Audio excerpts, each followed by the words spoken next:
Hello, I'm Andrew Salmon, the Northeast Asia correspondent for the Asia Times. We're here in Singapore where the historic Kim Jong-un Donald Trump summit has just finished.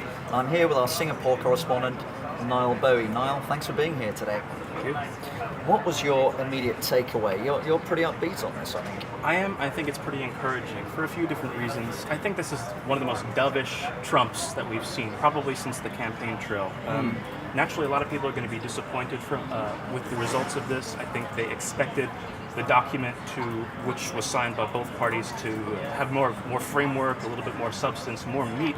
However, I sort of thought going into this, it's always going to be aspirational, a projection, a way to move forward on future talks and whatnot. We've got a word from Trump that there'll be no more military exercises for the time being.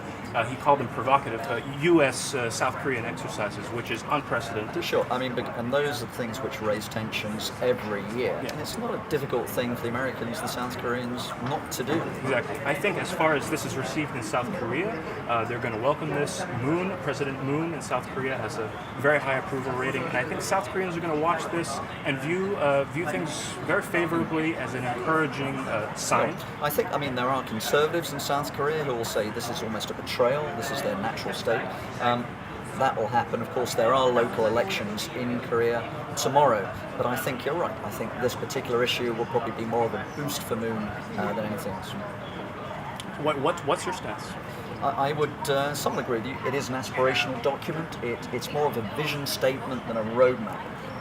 My issue with it is, well, on the one hand, we've got no actual steps, there are no specific commitments, there's no timeline, there's very, very little detail. It's pretty vague. I was frankly expecting a lot more, and a couple of the experts I've spoken to were bitterly disappointed. That having been said, the two leaders got along, like a house on fire. Donald Trump, Kim Jong-un. And Kim Jong-un clearly does have charm. He charmed Moon Jae-in just a month or so earlier. So clearly this is a man who can get things done. He's broken out of his international isolation. And this is remarkable given that last year he'd never met another world leader. He's now played met his Donald cards Trump. incredibly well. A very, very weak hand with great aplomb.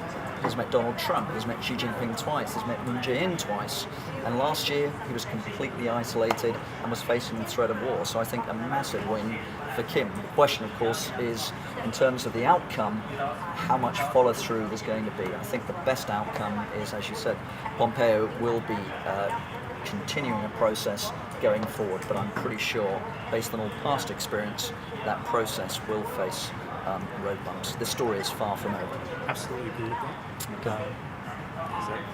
Let's wrap it up there. So I'm Andrew Salmon for Asia Times with Niall Bowie in Singapore. Thanks for being with us. Goodbye.